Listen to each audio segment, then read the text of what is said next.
નવરાત્રિના પર્વને લઈ ડીસામાં ખેલૈયાઓ અવનવા સ્ટેપ શીખવામાં વ્યસ્ત। શહેરમાં 7થી વધુ ગરબા ક્લાસીસમાં નાના બાળકોથી લઈ મોટી ઉંમરના લોકો પણ શીખી રહ્યા છે ગરબાના સ્ટેપ।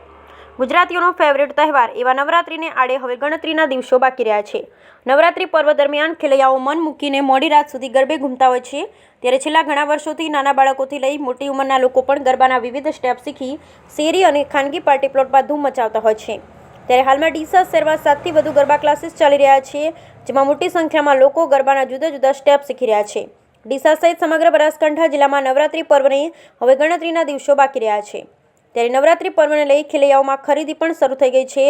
મહિલાઓ જુદી જુદી ચણિયાચોળી તો પુરુષો કુર્તાની ખરીદી કરી રહ્યા છે। આ ઉપરાંત છેલ્લા 2 મહિનાથી શહેરમાં ધમધમતા ગરબા ક્લાસીસમાં પણ મોટી સંખ્યામાં લોકો ગરબાના જુદા જુદા સ્ટેપ શીખી રહ્યા છે। ડીસા શહેરની અંદર 7થી વધુ ગરબા ક્લાસીસ શરૂ થયા હતા, જેમાં નાના બાળકોથી લઈ મોટી ઉંમરના લોકો પણ ગરબાના જુદા જુદા સ્ટેપ શીખી રહ્યા છે। ખાસ કરી ગરબાના સ્ટેપ શીખવા માટે યુવતીઓની સંખ્યા મોટી છે। હવે ખેલૈયાઓ ગરબાને રમવા માટે આતુરતાથી રાહ જોઈ રહ્યા છે।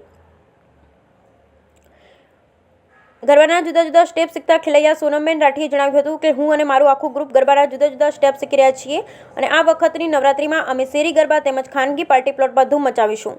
ડીસાના આદ્યશક્તિ ગરબા ક્લાસીસના કોરિયોગ્રાફર ચિરાગ રાજપૂત અને મયુરી ઠક્કરે જણાવ્યું હતું કે આ વખતે નવરાત્રિમાં ખેલૈયાઓ અનેરો ઉત્સાહ જોવા મળી રહ્યો છે। નાના બાળકોથી લઈ મોટી ઉંમરના લોકો પણ ગરબાના વિવિધ સ્ટેપ શીખી રહ્યા છે।